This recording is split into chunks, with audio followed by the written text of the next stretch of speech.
Francis Ford Coppola's The Godfather Part III was the disappointing sequel to his first two Godfather movies.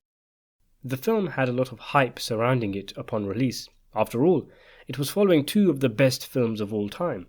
The same director was returning.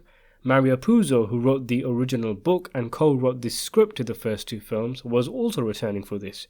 Al Pacino was in it, as was the likes of Diane Keaton, Andy Garcia and Talia Shire. However, the film was met with lukewarm reviews, and time has not done the film much favours, nor has a recent new cut of the film that Francis Ford Coppola made for the film's 30th anniversary.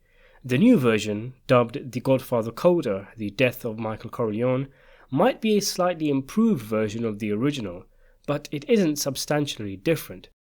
Much of the original problems remain: the absence of Robert Duvall as Tom Hagen, Sofia Coppola's performance as Mary Corleone, the confusing plot, among other things. One of the most polarizing aspects of The Godfather III is Al Pacino himself as Don Michel Corleone. After giving two stunning knockout performances in the first two films, the reaction to Pacino's acting in the third film is very mixed. Some feel it was a great performance, emotive and emotional. Many, however, feel it comes off as Pacino playing Pacino, with him retaining none of Michel Corleone's mannerisms, with him now soft, frail, and screaming and shouting instead of emitting quiet lethalness as he did so in the previous two films. Counter-arguments to this include Michel Corleone not being the same man he once was, and if there are issues with Pacino being different, the issues are with the script and not the acting. One of the interesting complaints about Pacino in the film that some people were unable to get over was his look itself. As it turns out, this was not only a big deal for audiences but also for the cast and crew. For the third film, gone is the slick hair pulled back across the head.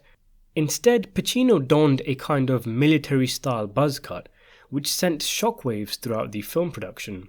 Francis Ford Coppola is quoted as saying, "It was a really big deal to do it. I wanted to do something that would be a real demarcation between the long-haired Michael in the first two films and this new mature one.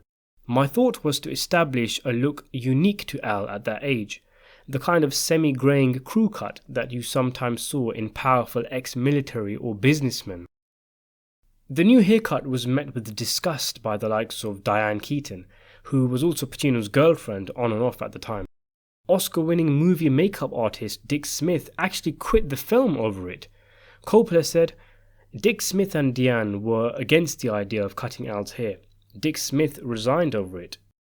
Coppola also stated the decision to cut Pacino's hair led to a rebellion on set, also stating, "I did it and I didn't know why I was so sure I was right to do it, that I would even go up against someone I was so grateful to as Dick Smith, which was the end of our relationship. He never spoke to me again." Al Pacino himself is also quoted as stating he had a tough time with it, and yet it worked.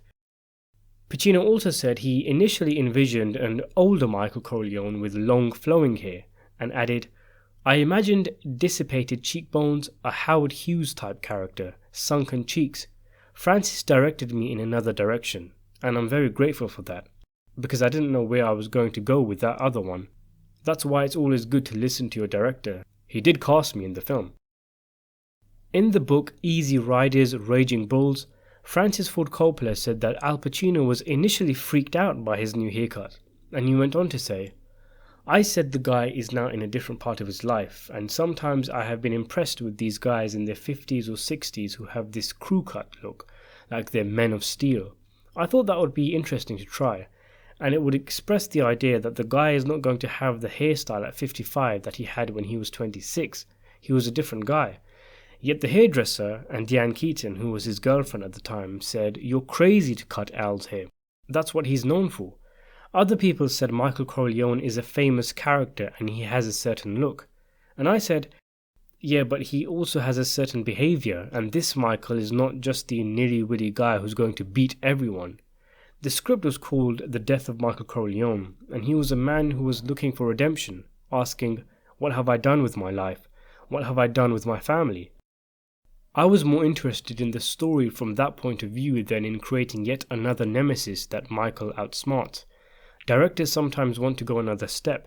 Maybe I was right, maybe I was wrong, I still don't regret it, although I understand that if I had had Michel Corleone repeat what he had done previously, that it probably would have made more money. Interestingly, this is an early test of the aging makeup on Al Pacino for the Godfather Part III by Dick Smith, which he presented to Coppola, but the design was rejected. As you can see, the hair is a lot longer and there are appliances used on Al Pacino's face to make him look older. The late Smith said in 1990, this was a softer, more bryonic treatment of the hair rather than have it so mobster looking. Pacino loves long hair. We had more trouble with him on Godfather I because though he was supposed to be straight out of the army, he always wanted his hair long. It was always a fight with him to trim it to make it match. On the final design, after walking out of the project, Smith said, Al, like any good actor, has to do what the boss decides, so he just went along with it. I'm sure he didn't mind not wearing the appliances. He's not an Olivia in terms of love for makeup, so I'm sure he didn't mind that. To be perfectly honest, I don't think that the film is certainly going to suffer for lack of a couple of jowls. That would be absurd to think that anyone's going to miss it, but like other touches, I think it would have been a nice one. So there you have it, some interesting tidbits of information and interview slices surrounding the drama of Pacino's haircut in The Godfather Part III. What do you think about all of this? Did you like the way Pacino looked in the third film, or did you think it was a poor design? Do you prefer the original? Do you even care? More than anything else, my main takeaway from this is the sheer amount of thought and effort that goes into the smallest of things in movies, things that a lot of us don't even notice, like in this instance, a character's haircut.